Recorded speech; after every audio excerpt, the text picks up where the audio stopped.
இப்போது நீங்கள் உட்கார்ந்து கொண்டிருக்கிறீர்கள் வண்ண வண்ணமாக ஆடைகள் அணிந்து கொண்டு. நான் ஒரு வெள்ளை ஆடை அணிந்து உங்கள் முன்னால் இருக்கிறேன். நாம் மானம் காப்பதற்கு ஆடை அணிந்து அரங்கத்தில் அமர்ந்திருக்கிறோம். அப்படி என்றால் இந்த மானம் காக்கக்கூடிய ஆடையின் ஒவ்வொரு இடையிலும் எத்தனையோ நெசவாளிகளின் முகம் அல்லவா தெரிகிறது. அவர்கள் யார்? எந்த வகையில் எனக்கு உறவு? ஆனால் அவர்கள் கொடுத்த ஆடையை தானே நான் உடுத்தி மானம் காக்கிறேன். அவர்களுக்கு நன்றி சொல்லும் நெஞ்சம் எனக்கு வேண்டாமா? சோற்றில் கை வைக்கிற பொழுது கவலம் கவலமாக நான் சோற்றை எடுக்கிறேனே, அந்த ஒவ்வொரு கவலம் சோற்றிலும் இருக்கிற ஒவ்வொரு பருக்கையிலும் எத்தனை விவசாயிகளின் வியர்வை இருக்கிறது. அந்த விவசாயிகளுக்கு நன்றி பாராட்டக்கூடிய நெஞ்சம் நமக்கு இருக்கிறதா? யோசித்து பாருங்கள். எனக்கு சோறு கொடுத்த விவசாயிக்கு நன்றி, எனக்கு ஆடை கொடுத்த நெசவாளிக்கு நன்றி, நான் இருப்பதற்கு இடம் கொடுத்த கட்டட தொழிலாளிக்கு நன்றி, என்னோடு சேர்ந்து அன்பை புரியக்கூடிய என் நண்பர்களுக்கு நன்றி, அறியாம இருட்டில் அழுந்தி கிடக்கிற எனக்கு அறிவு கொளுத்துகிற ஆசான்களுக்கு நன்றி.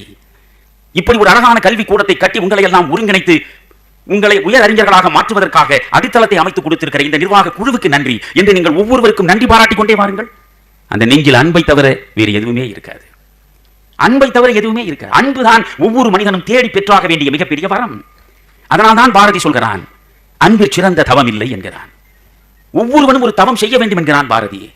தவம் செய்வது என்பது காவி உடுத்து கற்றை சடைமுடி வளர்த்து ஒற்றை மனிதனாய் கானகத்தில் கண்மூடி தனித்து இருப்பதல்ல. இந்த மானுட சமூகத்தில் நாம் இருக்க வேண்டும். இந்த மானுட சமூகத்தில் இருந்தபடி மற்றவர்களுக்காக நாம் அன்பு செலுத்த வேண்டும். அன்பிற் சிறந்த தவம் இல்லை. ஏன் அன்பிற் சிறந்த தவம் இல்லை? அன்புடையார் இன்புற்று வாழ்தல் இயல்பு என்கிறான் பாரதி. எவன் அன்புள்ளவனாக இருக்கிறானோ அவனுக்குத்தான் இன்பம் வந்து சேரும். நீங்கள் இங்கர்சால் என்ற அமெரிக்காவின் மிகச்சிறந்த அறிஞன். அவன் எந்த இடத்தில் பேசினாலும் டாலர் கணக்கில் குட்டி கொடுத்துத்தான் கூட்டம் கூடும். அமெரிக்க கலாச்சாரத்தில் எதையும் இலவசமாக வழங்குவது வாழ்க்கை முறை கிடையாது. எனவே அவன் ஏராளமாக பெற்றான். அவன் பெற்றதை விட அதிகமாக கொடுத்தான். அவனுடைய கூட்டங்களை கேட்டுவிட்டு வெளியே சென்றால் அறிவு தானாகவே விரியும். வாழ்வில் மகிழ்ச்சியாக இருப்பதற்குத்தான் நாம் முயல்கிறோம். தொல்காப்பியத்தின் சூத்திரமே அதைத்தான் சொல்கிறது.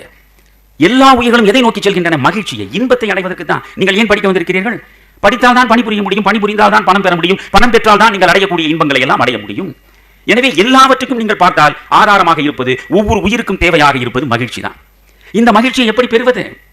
ஒவ்வொரு மனிதனுக்குள்ளும் இந்த கேள்வி, 3 கேள்விகள் இருக்கின்றன. மகிழ்ச்சியை எப்படி பெறுவது? மகிழ்ச்சியை எங்கே பெறுவது? மகிழ்ச்சியை எதன் மூலம் பெறுவது?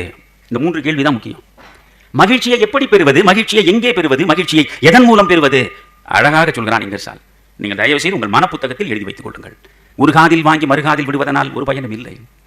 மனப்புத்தகத்தில் எழுதுங்கள். இங்கர்சால் சொல்றான், எங்கே எனக்கு மகிழ்ச்சி கிடைக்கும்? எந்த இடத்தில் எனக்கு மகிழ்ச்சி கிடைக்கும்?